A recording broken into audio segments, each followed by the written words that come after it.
Hello बच्चों, आज हम बात करेंगे क्लास सेवन्थ के टॉपिक आंकड़ों का प्रबंधन की। तो देखें, ये अध्याय नंबर 3 है और हम बात करते हैं कि आंकड़ों के प्रबंधन में हम सीखेंगे क्या क्या। तो आंकड़ों के प्रबंधन में हम सीखेंगे, आप सीखेंगे माध्य, माध्यिका, बहुलक और परिसर। माध्य, माध्यिका, बहुलक और परिसर। तो हम इन चीजों को आज इसमें सीखेंगे, ठीक है। तो चलिए एक एक करके सीखते हैं। जैसे आपके सामने एक प्रश्न है और मैं प्रश्नों के माध्यम से आपको ये सारी चीजें सिखाऊंगा। तो पहली एक्सरसाइज है, उसका प्रश्न है कि कक्षा में एक मूल्यांकन हुआ, उसमें प्राप्त किए गए निम्नलिखित अंकों को एक सारणी के रूप में संगठित करना है। ये अंक दे रखे हैं विद्यार्थियों के। ये सब पूछता है कौन सा सबसे बड़ा अंक है, कौन सा सबसे छोटा अंक है, और इन आंकड़ों का परिसर क्या है और माध्य क्या है। तो परिसर और माध्य हम सीखेंगे, तो पहले हम इनको सारणी रूप में लिख लेते हैं, फिर परिसर और माध्य की बात करेंगे। एक उदाहरण के लिए मैं आपको बताऊं कि परिसर और माध्य कैसे ज्ञात करते हैं। ध्यान देंगे कि जैसे कहीं पे 2-3 अंक दे रखे हैं, मैं कहूं बताइए ये जो अंक है इनका परिसर क्या है, या यहाँ पे एक और अंक लिख दूं, तो आप परिसर में क्या करेंगे, जो सबसे बड़ा अंक है उसमें सबसे छोटा अंक घटा देंगे। तो सबसे बड़ा अंक क्या है 5, सबसे छोटा अंक क्या है 1। तो क्या करेंगे आप 5 में से 1 को घटा देंगे, तो ये क्या मिल जाएगा, इसका परिसर मिल जाएगा, ठीक है। अब हम बात करेंगे किसकी, माध्य की। तो माध्य क्या होता है, माध्य होता है आपका, माध्य बराबर आंकड़ों का योग, आंकड़ों का योग बटे आंकड़ों की संख्या। आंकड़ों का योग बटे आंकड़ों की संख्या, ये हमारा माध्य होता है। परिसर समझ में आया। आपको क्या करना है, जो सबसे बड़ा अंक है उसमें से सबसे छोटा अंक घटा देना है। यानी कि जो भी आंकड़े दे रखे हैं हम उनमें सबसे बड़ा अंक देखेंगे, सबसे छोटा अंक देखेंगे, और सबसे बड़े में से सबसे छोटा घटा देंगे। चलिए अब इसके हम एक सारणी बना लेते हैं। सारणी कैसे बनाएंगे चलिए देखते हैं। तो अंक जो है हमारे पास आप देखेंगे 4, 6, 7, 5, 3, 2, 1, 6, 9, 8, मतलब कुल मिला के आपने देखा यहाँ अंक है, तो 1 से लेके 9 तक के अंक हैं, ठीक है। तो हम इसकी सबसे पहले एक सारणी बनाते हैं। देखें इसका सॉल्यूशन कैसे करेंगे। सबसे पहले हम इसकी एक सारणी बनाएंगे। एक सारणी बना लेते हैं, ठीक है। यहाँ हो गया क्रम संख्या, क्रम संख्या। दूसरे में लिख देंगे अंक, अंक हमें कौन कौन से लेने हैं। तीसरे में हम लिख देंगे वो कितनी बार आए हैं, यानी कि उनकी बारंबारता, ठीक है। और इसमें अगले में लिख देंगे मिलान चिन्ह, मिलान चिन्ह। मिलान चिन्ह हम चाहें तो बीच में भी लिख सकते हैं, बारंबारता वो बाद में। जब बात ये आई बारंबारता क्या होती है, तो बारंबारता कोई अंक कितनी बार आ रहा है। जैसे मैंने कुछ अंक लिखे 1, 2, 3, 1, तो मैं कहूँ कि 1 इसमें कितनी बार आ रहा है, तो 2 बार। तो बारंबारता कितनी हो गई 1 की 2, ये बारंबारता हो गई। चलिए अब हम लिख लेते हैं। तो क्रम संख्या 1, 2, 3, 4, 5, 6, 7, 8 और ये 9, ये क्रम संख्या हो गई।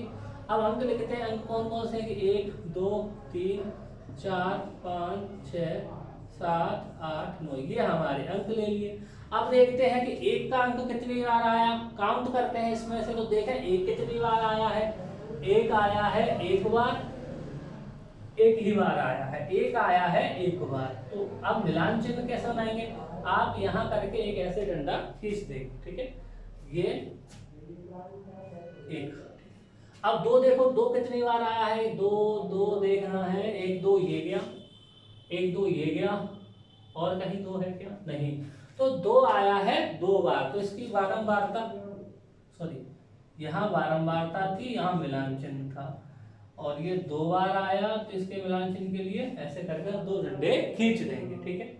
मिलान चिन्ह में क्या करते हैं, जैसे 1 लिखना है तो हम 1 डंडा खींच देते हैं, 2 लिखने हैं तो 2 डंडे, 3 लिखने हैं तो 3, 4 लिखने हैं तो 4, ऐसे लाइनें खींच देते हैं, 4 लाइनें। और 5 लिखना है तो कैसे करते हैं, ऐसे करके लाएंगे और इसको इससे मिला देंगे, तो ये 5 का प्रतीक हो गया, ठीक है। ऐसे करके हम मिलान चिन्ह में करते हैं। अब 3 देखो, 3 कितनी बार आया है? एक बार। और 3 कहीं है क्या? 3 और कहीं नहीं है। तो 3 आया है एक बार, इसका मिलान चिन्ह बनेगा 1। ठीक है, ये एक बार। अब देखो 4, देखो 4 कितनी बार आया है? तो 4 आया है एक बार, 2 बार, 2 बार, 3 बार। 4 आया है 3 बार, तो इसको वो लिखेंगे 3। यहाँ क्या करेंगे? 1 2 3। अब देखेंगे 5, 5 कितनी बार आया है? एक बार, 2 बार, 3 बार, 4 बार और 5 बार। तो 5 आ गया 5 बार, ये इसके मिलान चिन्ह हो गए। अब देखें 6 कितनी बार आया है? तो एक बार, 2 बार, 3 बार और 4 बार। 6 आया है 4 बार, तो ये 4 हो गया। मिलान चिन्ह कैसे लाएंगे? 4 ऐसे लाइनें खींच देंगे। अब देखते हैं 7 को। तो 7 आया है एक बार, 1 और ये 2। 7 आ गया 2 बार, तो यहाँ लिख देंगे 2 और इसके मिलान चिन्ह कैसे करेंगे? आप 2 लाइनें खींच देंगे। अब 8 देखें, 8 कितनी बार आया है? तो 8 कहीं है ये एक बार। 8 आया है एक बार, तो यहाँ 1 लिखेंगे और यहाँ पे 1 लाइन खींच देंगे। अब 9 को देखेंगे, तो 9 यहाँ तो कहीं है नहीं, 9 ये गया, 1 9 ये गया एक ही बार, तो 9 आया है एक बार, 1 डंडा खींच देंगे। ये क्या हो गया? इसको हमने सारणी के रूप में लिख दिया। तो ये पहला जो था कि इसको सारणी रूप में संगठित कीजिए, तो ये ऐसे करके इसकी टेबल बन गई। आप भी आगे अगर ऐसा कोई प्रश्न आता है तो आप ऐसे ही उसकी टेबल बना लेंगे। तो अब देख लें क्या कोई अंक छूटा तो नहीं है। देखें मैंने यहाँ सबके नीचे लाइन की है, जो अंक लिए हैं मैंने, कोई अंक नहीं छूटा, सारे अंक ले लिए हैं। अब बात आती है इनमें सबसे बड़ा अंक कौन सा है? तो आप देखेंगे सबसे बड़ा अंक कौन सा है? 9। तो पहले वाले का आंसर क्या हो जाएगा? पहले वाले क्वेश्चन का आंसर होगा कि जो सबसे बड़ा अंक होगा वो होगा 9। अब देखें दूसरा प्रश्न क्या है कि सबसे छोटा अंक कौन सा है? आप देखेंगे ये है अंक हमारे, इनमें सबसे छोटा कौन सा होगा? 1। तो इसका आंसर क्या होगा सेकंड वाले का? 1। ठीक है। अब आंकड़ों का परिसर, तो मैंने अभी वीडियो के स्टार्टिंग में बताया था आपको परिसर कैसे निकालते हैं। बहुत सारी संख्याएं दे रखी हो तो सबसे बड़ी संख्या में से सबसे छोटी संख्या घटा देते हैं। तो आप सबसे बड़ी संख्या क्या है? 9। सबसे छोटी संख्या क्या है? 1। तो 9 में से 1 घटाइए, तो इसका जो परिसर आएगा वो आएगा परिसर बराबर 9 माइनस 1। परिसर कितना हो गया? 8। ठीक है। अब बात करते हैं किसकी? अंक गणितीय माध्य की। तो माध्य के लिए मैंने सूत्र बताया था, क्या बताया था कि माध्य बराबर होता है आंकड़ों का योग बटे आंकड़ों की संख्या। तो इसका प्रयोग हम यहाँ पे कर लेंगे। तो देखें चौथा पार्ट जो है इसका, माध्य बराबर आंकड़ों का योग। तो आंकड़े क्या है आपके पास? ये जो सब लिखे हुए हैं ना, ये सब क्या है? आंकड़े हैं। ये जो अंक लिखे हैं इन्हीं को हम आंकड़े कहते हैं। तो इन सब का टोटल करना है, तो कैसे करेंगे?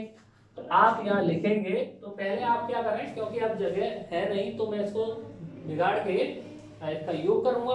तो आप इसको पहले नोट कर लें, इनको वीडियो रोके नोट कर लें, उसके बाद ही आगे वीडियो देखें। तो देखें यहाँ हम जब करेंगे, यहाँ करते हैं माध्य। तो माध्य बराबर हो गया आंकड़ों का योग बटे आंकड़ों की संख्या।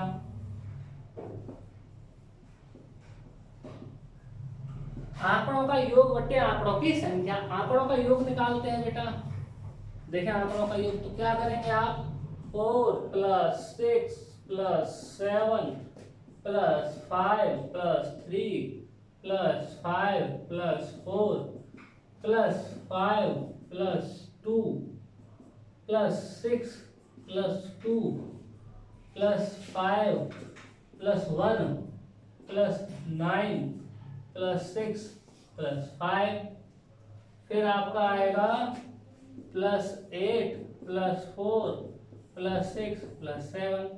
अब आंकड़े काउंट कीजिए कितने हैं, तो काउंट करते हैं तो ये है 1 2 3 4 5 6 7 8 9 10 12 13 14 15 16 17 18 19 20, 20 है तो बटे में क्या आ जाएगा 20। एक बार हम चेक कर लेते हैं क्या यहाँ पे भी 20 लिखे हैं, देखो 1 2 3 4 5 6 7 8 9 10 11 14 15 16 17 18 19 20, ठीक है सही। अब इन सबको टोटल करेंगे तो इन सबका जो टोटल आएगा वो आएगा आपका 100। अब आप कहेंगे मुझे कैसे पता, क्योंकि मैंने इसका टोटल पहले ही कर रखा है, तो इसका टोटल 100 आएगा। तो 20 का डिवाइड करेंगे कितनी बार जाएगा 5 बार, तो इसका माध्य क्या हो गया 5। तो इस प्रकार हमने इस वीडियो में सीखा कि किस तरीके से हम आंकड़ों का परिसर और माध्य निकालते हैं। उम्मीद करता हूँ आपको सवाल समझ में आया होगा। आज के लिए इतना ही, बहुत बहुत धन्यवाद।